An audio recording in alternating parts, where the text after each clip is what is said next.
Hello, this is the Animation Fanatic, and today I am not reviewing an animated thing, although I will be referencing an animated TV shows.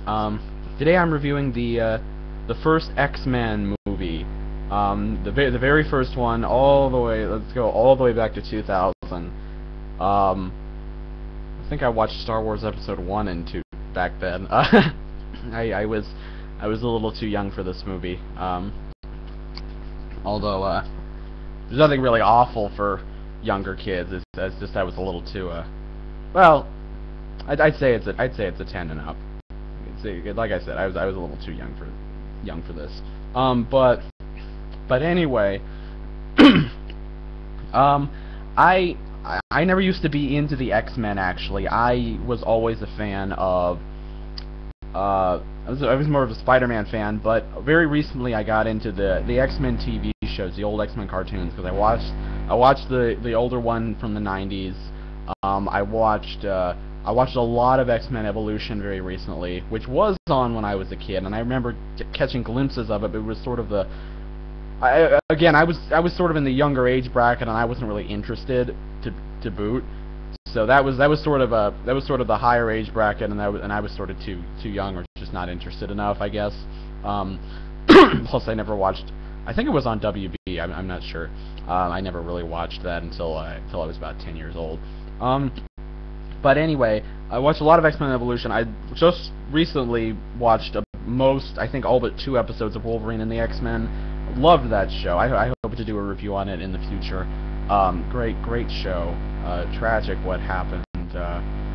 Tragic that it's not going to be continued in the near future. Although I'm crossing my fingers.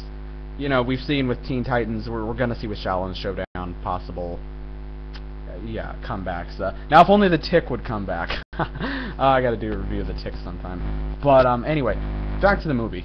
So this movie was the first of all these movies, and you know, I'm going to be reviewing it on its merits. So the story's pretty basic. It takes a lot of it focuses on Wolverine and just his journey to and Rogue actually. It focuses on a teenage version of Rogue. Just basically their journey into Rogue's journey into discovering, you know, that she's a mutant, a little bit of that, as well as just accepting that, and Wolverine's journey into meeting the X-Men, confronting Magneto, and realizing, I guess, that he's a good person, or something, some other such that. So basically, the movie starts out by actually focusing a little bit on Magneto. We see his sort of background story during the Holocaust, and then we flash forward to Rogue, I think, and how she got her powers, you know, when she kissed the boy and she drained his energy.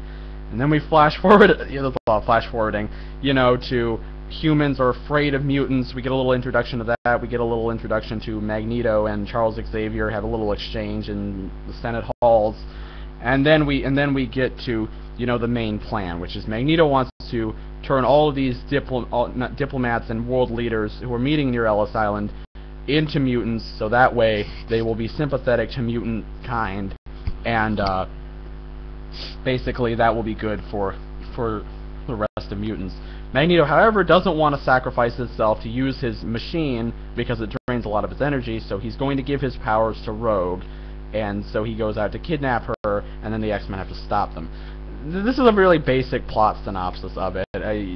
Obviously, there's a lot more detail, but I'm just going to get into what my likes and dislikes were of the movie. So, likes, it was a solid story. It was a setup movie, yeah. It had a lot of solid stuff. I don't know if I liked the editing all the time, but it was a solid.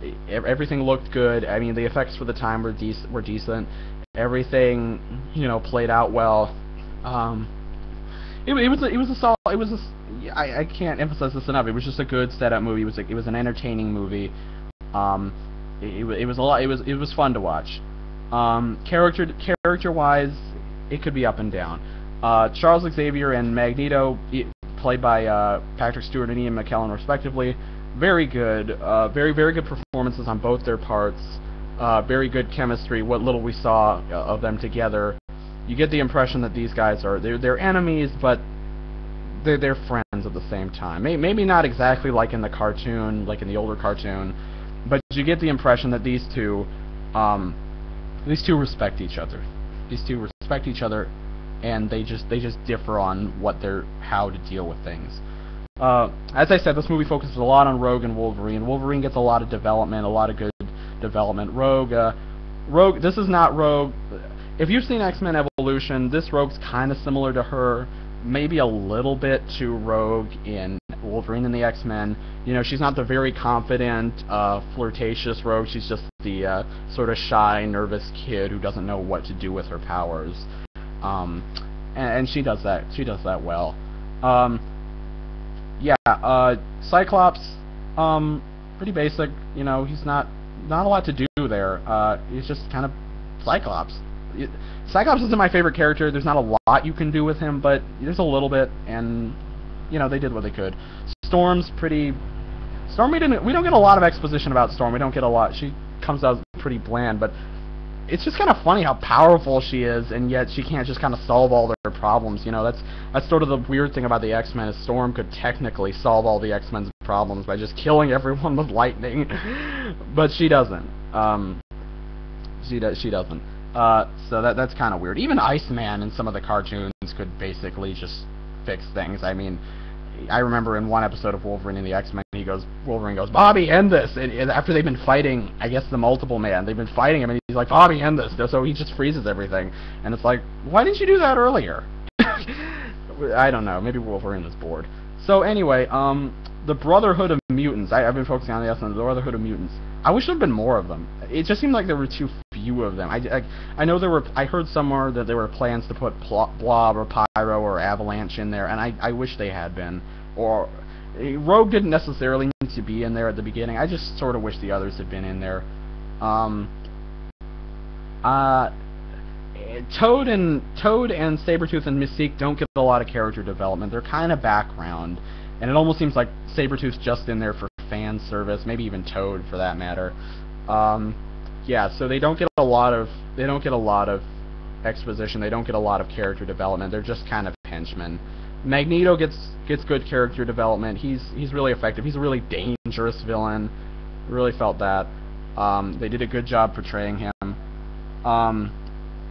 Mystique, it's really ironic that Mystique in the cartoons, which I've seen, is usually a leader or a very effective, you know, soldier, but in this she's just sort of a lackey, and that's just kind of funny.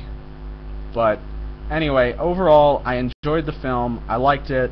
I can't wait to see the sequel. I've seen the third one before, but I won't do a review of that because I haven't seen that in many years. I'm excited for Days of Futures Past. I always love that story, so we'll see. Be good out there.